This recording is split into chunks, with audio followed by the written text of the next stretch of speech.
विगत दिनों पश्चिम बंगाल के कोलकाता में गवर्नमेंट मेडिकल कॉलेज की छात्रा के साथ हुए दुष्कर्म की क्रूरता पर निर्यापक मनीषी वीर सागर जी महाराज ने एक बड़ी बात कही है। उन्होंने धर्म सभा को संबोधित कर कहा कि ऐसा नहीं कि हम बहन बेटियों को घर पर ही कैद रखें, समय के साथ उनको भी जीवन में आगे बढ़ने का अधिकार है। घटना को सुनकर लगता है कि मानवता पूरी तरह समाप्त हो गई है। ऐसी क्रूर वृत्ति जो अपनाई गई है वो तो पशु में भी नहीं होती है। पशु इनसे बहुत अच्छे होते हैं। कुछ वर्ष पूर्व वो निर्भया कांड दुनिया ने सुना था। अभी कोलकाता में गवर्नमेंट मेडिकल कॉलेज में चलिए डॉक्टर थी, शायद पोस्ट ग्रेजुएट कर रही थी, सेकंड ईयर की वह छात्रा थी। नाइट ड्यूटी में कुछ लोगों ने उनके साथ गलत व्यवहार कर लिया और व्यवहार ऐसा कि पशु भी, पिशाच भी उसे देख करके हतप्रभ रह जाए। और इतना ही नहीं, अंत में उसे पीट पीट करके शायद मार डाला गया। इन घटनाओं को देख करके मन बड़ा विक्षिप्त होता है।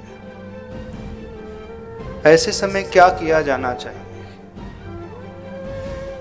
हर एक जो ह्यूमन राइट्स कमीशन को मानते हैं, आवाज तो उठाना चाहिए, पर आवाज जब उठती है कुछ दिनों के बाद वह आवाज सब शांत हो जाती है। ऐसे समय तैयारी व्यक्ति को स्वयं करना हो। अपनी रक्षा की तैयारी आजकल विशेषकर लड़कियों को स्वयं करना हो। संस्कारों की तैयारी भी उन्हें स्वयं करना होगा। ऐसा भी नहीं हो सकता है कि उन्हें घर में कैद कर दिया जाए, पढ़ाया लिखा ना जाए। समय के अनुसार उन्हें भी आगे बढ़ने का अधिकार है। एक वह दिन था, एक वह काल था जब आदिनाथ भगवान ने ब्राह्मी और सुंदरी को स्वयं शिक्षा दी थी। तो शिक्षा तो देने के वे पक्षधर शुरू से रहे। युग के आदि में ही लड़कियों को शिक्षा उन्होंने दी। तो यह नहीं कहा जा सकता कि उन्हें शिक्षित ना किया जाए। शिक्षित तो अवश्य किया जाना चाहिए, लेकिन शिक्षा के साथ साथ कुछ ऐसे संगठनों की आवश्यकता है, ऐसे लोगों की आवश्यकता है जो दृष्टि में एक अच्छा भाव लेकर के, जो लोग इस प्रकार का दुष्कृत्य कर बैठते हैं, दुशासन से भी गए बीते प्रतीत होते हैं, दुर्योधन से भी गए बीते प्रतीत होते हैं, रावण से भी गए बीते प्रतीत होते हैं। रावण की तो एक बहुत अच्छी धारणा थी, उसका नियम था, जब तक कोई चाहेगा नहीं मैं बलात् कुछ नहीं करूंगा। दुशासन और दुर्योधन ने भी गलत किया था, नो डाउट किया था, लेकिन एक सीमा था। आज के इस कृत्य को, आज के जमाने वाले होने वाले इन कृत्यों को देख करके आंखें रो पड़ती है। कहाँ गया वह धर्म, कहाँ गई वह नीति? राम राज्य की बात की जाती है और तो रावण राज से भी ज्यादा खराब राज आज वर्तमान में देखने को मिला।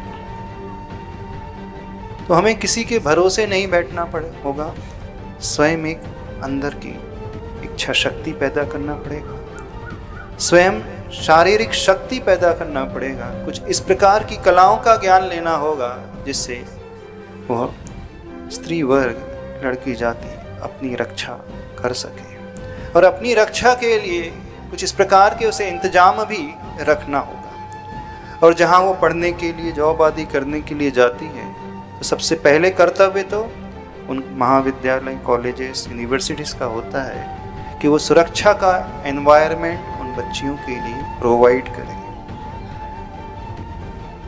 हैवानियत की भी हद होती है। इस प्रकार की दृष्टि को पूर्ण रूप से हर एक व्यक्ति को मिलकर के भर्त्सना करना पड़ेगा और संगठित रूप से इसके विरोध में आवाज उठाना पड़ेगा। जब तक यह आवाज विरोध में बहुत तेजी से नहीं उठाई जाएगी तो यह आवाज, ये चीख, ये पुकार दब करके रह जाएगी।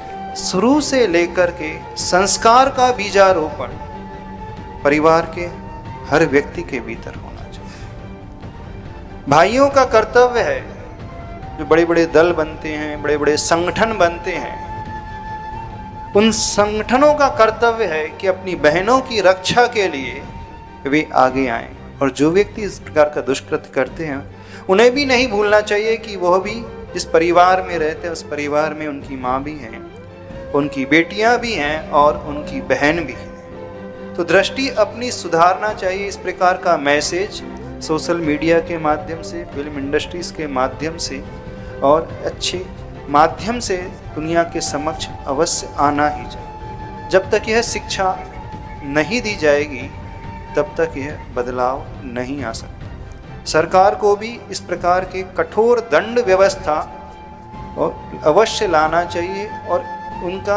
उनकी सुनवाई और उनके केस में जो रिजल्ट हैं क्विक रिस्पांस वाले होना चाहिए।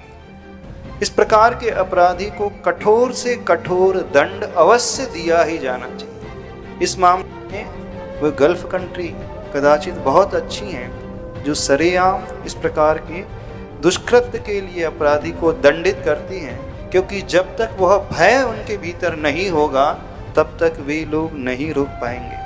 आज यह टेंडेंसी बन चुकी है किसी भी प्रकार के अपराध करने वाले अपराधियों की कि यहाँ पर सब कुछ चलता है, केस पर केस चलते हैं, तारीख पर तारीख मिलती है, हम पैसा दे कर के हम अपने कुछ इस प्रकार के संबंधों का प्रयोग करके, कुछ इस प्रकार की दादागिरी करके यहाँ छुटकारा बड़ी आसानी से हो जाता है। कुल मिलाकर के भय नाम की चीज़ आज पूरे तंत्र में समाप्त हो चुकी है।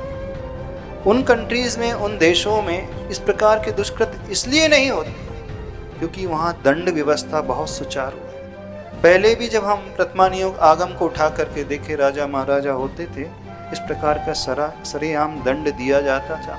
तो जब तक दंड व्यवस्था, कानून व्यवस्था सुदुरुस्त नहीं होगी तब तक लगाम लगाना उन अपराधियों पर अथवा उन पशुओं पर, उन हैवानों पर आसान नहीं होगा। सामूहिक रूप से इस प्रकार संगठित होकर के सभी लोग आवाज़ उठाएं, सभी धर्म वाले, सभी धर्म गुरु और जो अच्छी सोच विचारधारा रखने वाले संगठन हैं मिलकर के आवाज़ उठाएं और उसका पुरजोर से विरोध होना चाहिए।